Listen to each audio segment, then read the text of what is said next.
الحمدللہ رب العالمین والعاقبۃ للمتقین والصلاۃ والسلام علی صادق الوعد الامین اما بعد فاعوذ باللہ من الشیطان الرجیم بسم اللہ الرحمن الرحیم والذین جاہدوا فینا لنہدینہم سبلنا صدق اللہ العظیم ان اللہ و ملائکتہ یصلون علی النبی یا ایہا الذین آمنوا صلوا علیہ وسلموا تسلیما اللہم صلی علی سیدنا و مولانا محمد وعلی آل سیدنا و مولانا محمد بعدد کل ذرۃ مئۃ الف مرہ وبارک وسلم۔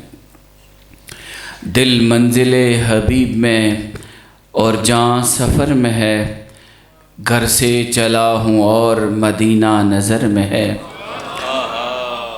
جو ان کے ذکر میں ہے۔ دل منزل حبیب میں اور جاں سفر میں ہے، گھر سے چلا ہوں اور مدینہ نظر میں ہے، جو ان کے ذکر میں ہے وہ ہے ان کی یاد میں، جو ان کے ذکر میں ہے وہ ہے ان کی یاد میں، جو ان کی یاد میں ہے وہ ان کی نظر میں ہے۔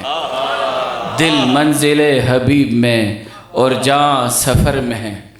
شاہ جی کا ذوق دیکھتے ہوئے بلا تمہید تمام عزت مآب ہستیوں کی بارگاہ میں آداب پیش کرتے ہوئے یہی بات کرنا چاہوں گا، جو ان کے ذکر میں ہے وہ ہے ان کی یاد میں، جو ان کی یاد میں ہے وہ ان کی نظر میں ہے۔ کیسے؟ حضور سید عالم صلی اللہ علیہ وسلم کی محفل لگی ہوئی تھی، صحابہ عشاق بیٹھے تھے، سابقون الاولون بیٹھے تھے، حضور کے عشاق بیٹھے تھے، اپنی دل و جان قربان کرنے کے لیے اپنے محبوب کی بارگاہ میں حاضر تھے، اور حضور نے ان کے ایمان کو تڑکا لگایا۔ کیا فرمایا؟ صحابہ ھذا جبل احد، یہ جو ہے نا یہ پہاڑ ہے اور اس کا نام احد ہے۔ جو ان کے ذکر میں ہے وہ ہے ان کی یاد میں، جو ان کی یاد میں ہے وہ ان کی نظر میں ہے۔ ھذا جبل، یہ جبل ہے، جبل پہاڑ، نہ آنکھیں نہ دل نہ کان نہ حواس، کچھ بھی نہیں، لیکن اس کی خوبی یہ ہے، اے میرے عاشقو یحبنا ونحبہ، یہ ہم سے محبت کرتا ہے، ہم اس سے محبت کرتے ہیں۔ جو ان کے ذکر میں ہے، جو ان کے ذکر میں ہے وہ ہے ان کی یاد میں، جو ان کی یاد میں ہے وہ ان کی نظر میں ہے۔ ایک روایت میں آپ نے فرمایا ھذا احد جبل، الٹ کیا، یہ بلاغت کا قانون ہے۔ آپ نے کہا ھذا احد جبل، ایک ھذا جبل احد، یہ پہاڑ ہے نا، نام احد ہے، دل آنکھ کان حواس کچھ بھی نہیں، لیکن اس کی خوبی یہ ہے، یہ ہماری یاد میں تڑپتا ہے اور ہم اس کی محبت کا جواب محبت سے عطا کرتے ہیں۔ یہ ہم سے محبت کرتا ہے، ہم اس سے محبت کرتے ہیں۔ آئیں قرآن سے محبت کا ایک راستہ پوچھتے ہیں۔ اللہ پاک فرماتا ہے والذین جاہدوا فینا، وہ لوگ جو ہمارے میں، ہم میں، ہمارے راستے کی طرف محنت کرتے ہیں، مجاہدہ کرتے ہیں، طلب رکھتے ہیں، جو ہماری چاہت رکھتے ہیں، جو ہماری محبت کے سچے طلبگار بن جاتے ہیں، اخلاص کی دولت ان کے دل میں آ جاتی ہے۔ شاہ جی بتا رہے تھے، ان کے ایک پیارے دوست شائق صاحب، ان کی خاص خوبی انہوں نے بتائی، میرے پچھلا جمعہ اسی بات پر تھا اور میرے اوپر وہ کیفیت ہے۔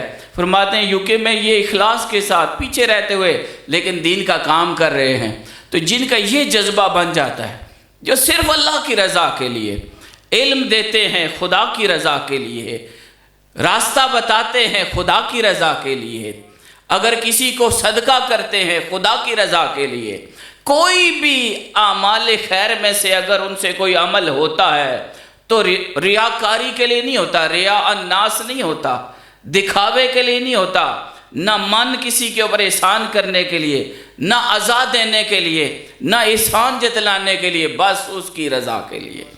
جو ایسا جذبہ لے کر کوئی بھی عمل خیر کرتا ہے اس کے لیے اللہ پاک فرماتا ہے پھر ایک نہیں پھر کئی راستے اس کو دکھا دیتے ہیں۔ لَنَهْدِيَنَّهُمْ، دو تاکیدات ہیں، لام بھی تاکید کا ہے، نون ثقیلہ بھی تاکید کا ہے، اور یہ کون کہہ رہا ہے؟ مالک کل کائنات کہہ رہا ہے، وحدہ لا شریک رب کہہ رہا ہے، جس کی کوئی بات میں بھی کوئی شک نہیں کر سکتا کسی بات میں۔ وہ کہتے ہیں ہم ضرور بے ضرور اس کے لیے راستے کھول دیتے ہیں۔ ہماری طرف آنا چاہتے ہو آؤ، ہم بھی بیٹھے ہیں۔ تم ہماری محبت لینا چاہتے ہو، ہماری راہ کی طرف طلب سچی لے کر چلے ہو، آؤ ہم تمہیں ایک نہیں بہت سارے راستے دکھا دیتے ہیں۔ اور ایک بابا جی کا واقعہ بڑا مشہور ہے، ہم بابوں سے ہی لیتے ہیں فیض اور قرآن کے رنگ میں بیان کرتے ہیں۔ تو ایک بابے کے پاس ایک خادم گیا عاشق بن کر، بڑا زمانہ خدمت کرتا رہا، کہنے لگا بابا جی اور آپ سے کچھ نہیں مانگتا، بس جو ایک چنگاری آپ کے دل میں ہے اللہ کی محبت کی، اس کی تھوڑی سی جھلک مجھے دے دیں۔ بابا جی نے کہا انشاءاللہ ضرور ملے گی، ذرا بس تھوڑا سا اپنے آپ کو محنت کے راستے پہ لے آؤ، اس طرف آ جاؤ، ذرا اپنی طلب کو سچا کر دو۔ من طلب فقد وجدہ، جو سچی طلب رکھتا ہے یقیناً وہ حاصل کر لیتا ہے۔ بابے آپ کو پتہ ہے نا دینے کے لیے ہوتے ہیں، وہ چھپانے کے لیے نہیں ہوتے۔ وہ کوئی پیر ہی نہیں جو اپنی چیزیں چھپا کے قبر میں چلا جائے، وہ تو بانٹنے والا ہوتا ہے، وہ عطا کرنے والا ہوتا ہے، وہ سخا والا ہوتا ہے، وہ خیرات رب کی محبت کی خیرات تقسیم کرتا ہے۔ بابا جی نے کہا ٹھیک ہے بھائی، اے جے تو کوئی طلبگار ملتا ہی نہیں ہے ایسا، دنیا ہی مانگنے آتے ہیں، چلو الحمدللہ بس تھوڑی سی محنت کرو۔ لگا رہا، پھر کہتا، پھر آتا، پھر وہی بات کرتا، دل میں طلب تھی۔ آپ نے کہا اچھا ایک فلاں چیز چاہیے، ذرا فلاں جنگل سے ملے گی، جاؤ لے آؤ۔ گیا 3 سال لگ گئے، جب واپس آیا خوشی سے کہ آج منزل ملنے والی ہے، عشق الہی کی محبت ملے گی، رب کے قرب کی محبت ملے گی، وہ خیرات ملے گی۔ بابا جی کے سامنے ایسے کی، وہ شیشی گری، ٹوٹی اور اس کے آہ نکل گئی، فغاں نکل گئی، رویا تڑپا کہ جو شرط تھی شیخ نے دی تھی وہ میں پوری نہیں کر سکا، یہ میں بالکل منزل کے پاس آ کے رڑ گیا، ضائع ہو گیا، رویا، خوب رویا۔ شیخ نے کہا نہیں رو، نہیں، آ سینے سے لگ، تیری طلب سچی ہے، آج تجھے عطا کرتے ہیں۔ بس اللہ کریم یہاں اس آیت میں یہی فرماتا ہے والذین جاہدوا فینا، جو ہماری طرف آنے کے لیے سچی طلب لیتا ہے، محنت کرتا ہے، بھوک کاٹتا ہے، جنگل پھرتا ہے، پڑیوں پہ لیٹتا ہے، اور خدا کی رضا کے لیے اپنا مال، اپنی جان، اپنا نام، اپنا نسب، ہر شے سے کنارہ کش ہو کر کیا بن جاتا ہے؟ مہاجر فی اللہ بن جاتا ہے۔ کیا بن جاتا ہے؟ مہاجر، اللہ کی راہ میں ہجرت کرتا ہے تو اللہ کریم ہے، اللہ رحیم ہے، اللہ غفور ہے، اللہ وسعت والا ہے۔ واللہ الغنی وانتم الفقراء، اللہ کہتا ہے تم چادریں بچھا کر میری بارگاہ کے فقیر بنو، میرے خزانے بھرے ہوئے ہیں۔ جو اس کی بارگاہ کی سچی طلب لے کے آتا ہے، اللہ نے فرمایا پھر ہم اسے کئی راستے عطا کرتے ہیں۔ حاضرین گرامی، اب یہ قرآن نے ایک اشارتاً بات کر دی، وہ کون کون سے راستے ہیں؟ بات بڑی لمبی ہے، لیکن ایک مستند راستہ ہم قرآن سے پوچھ لیتے ہیں۔ اللہ جی تو نے فرمایا کہ ہم بہت سارے راستے دکھا دیتے ہیں، ہم تو بہت سارے راستوں پہ چل نہیں سکتے، کوئی ایک راستہ بتا دے جس سے بس تو مل جائے۔ فرمایا تو بڑا آسان راستہ ہے، وَلَوْ أَنَّهُمْ إِذْ ظَلَمُوا أَنفُسَهُمْ جَاءُوكَ، اے حبیب اگر یہ سچی طلب رکھتے ہیں، مجھے پانا چاہتے ہیں، میرا قرب لینا چاہتے ہیں، میری محبت کی خیرات لینا چاہتے ہیں، اپنے سینوں میں میری اور تیری محبت ڈالنے کے خواہش مند ہیں، سچی طلب رکھتے ہیں تو آ جائیں تیری بارگاہ میں، جاؤ کا تیری بارگاہ میں آ کر پھر کیا کریں مولا کریم فاستغفر اللہ، پچھلے گناہوں سے معافی مانگ لیں، واستغفر لہم الرسول، اے حبیب آپ بھی ان کے لیے مہر لگا دیں، ذرا ان کو ریفر کر دیں، ان کو میری طرف توجہ دے دیں، بس ان کے لیے پھر لوجد اللہ تواب الرحیم، یہ پھر اللہ کو نہ صرف توبہ قبول کرنے والا بلکہ بہت توبہ قبول کرنے والا اور رحمتیں برسانے والا پالیں گے۔ اسی پہ بات ختم کرتے ہوئے آگے ایک واقعہ سناتا ہوں۔ حضرت عمر فاروق جو سابقون الاولون تھے، جنہوں نے قرآن کا فیض لیا، جنہوں نے نور نبوت کا فیض لیا، انہوں نے اس بات کو کیسے لیا؟ دو باتیں میں نے کی، ایک اشارتاً ایک واضح۔ اللہ نے کہا جو میری طلب سچی رکھتا ہے بے شمار راستے دیں گے، پھر فرمایا حبیب تیری بارگاہ میں آئے، معافی مانگے، توبہ کریں، آپ بھی سفارش کر دے، اللہ مہربانیاں کرم فرمانے والا ہے۔ تو کیا صحابہ نے بھی ایسے کچھ کیا؟ انہوں نے بھی کوئی اس طرح کا عمل کر کے دکھایا؟ ایک بات کرتا ہوں، حضرت سیدنا عمر فاروق رضی اللہ تعالیٰ عنہ، بے شمار مثالیں ہیں، ہر ایک ستارہ ہے، ہر ایک کی اپنی نور اور روشنی ہے۔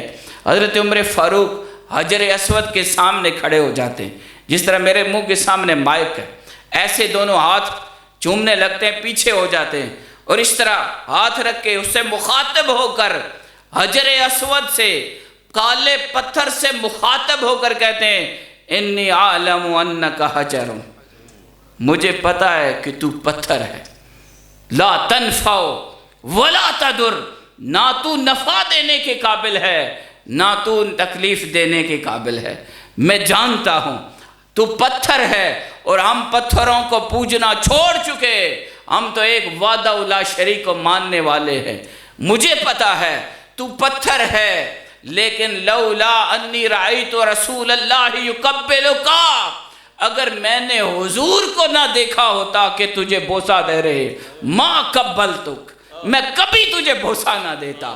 پھر یہ کہتے ہوئے اسے بوسہ دیا اور ہمیں یہ پیغام دیا کہ جس طرف وہ نظر نہیں آتے ہم وہ رستہ ہی چھوڑ دیتے ہیں، اور وہی راستہ کامیابی کا ہے، وہی راستہ اللہ کے قرب کا ہے، وہی راستہ اللہ کی محبت کو پانے کا ہے جو صحابہ نے دیا اور حضور کے ساتھ جوڑا۔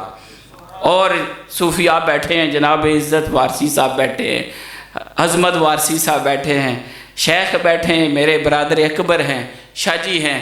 تو طریقہ یہی ہے دوستو، یہ جو محفلیں سجائی جاتی ہیں ملک نصرت صاحب مرحوم کے اصالِ ثواب کے لیے، یہ دیکھیں یہ آپ کے لیے فیض کا ذریعہ بنی ہوئی ہے، حضور کی محبت کی خیرات بانٹی جا رہی ہے، اللہ کے قرب کی خیرات دی جا رہی ہے، اور یہ اصل چیز ہے۔ اگر آپ میں سے کوئی ایک یہ خیرات لے کے چلا گیا تو ہمارے ملک صاحب کی درجات کی بلندی کا باعث ہو جائے گا۔ حضور سید عالم صلی اللہ علیہ وسلم نے فرمایا، حاضرین یہ بات سنیے، یہ پیغام ہے میرا، آپ نے فرمایا اپنے صحابہ کو مخاطب کرتے ہوئے، فرمایا اگر تم سے ایک بندہ ہدایت پکڑ لے، ایک بندہ، تو تیرے لیے یہ 100 سرخ اونٹوں سے افضل ہے۔ شاہ جی اگر ایک بندہ بھی ہدایت لے لے، اس زمانے میں سرخ اونٹ سے مراد لینڈ کروزر یا جو کوئی بہتر گاڑی ہے، 100 سرخ اونٹوں سے افضل ہے یہ بات کہ تیرے ذریعے کوئی ایک ہدایت یافتہ ہو جائے۔ یہ جو محفلیں سجائی جاتی ہیں ان کا مقصد یہی ہوتا ہے کہ یہاں پر اعمال خیر، صدقہ و خیرات کے ذریعے اللہ اور اس کے رسول کی محبت لوگوں کے دلوں میں بیدار کی جائے، عشق سرکار کی ایک شمع جلا لو دل میں، بعد مرنے کے لحد میں بھی اجالا ہو۔ وما علینا الا البلاغ۔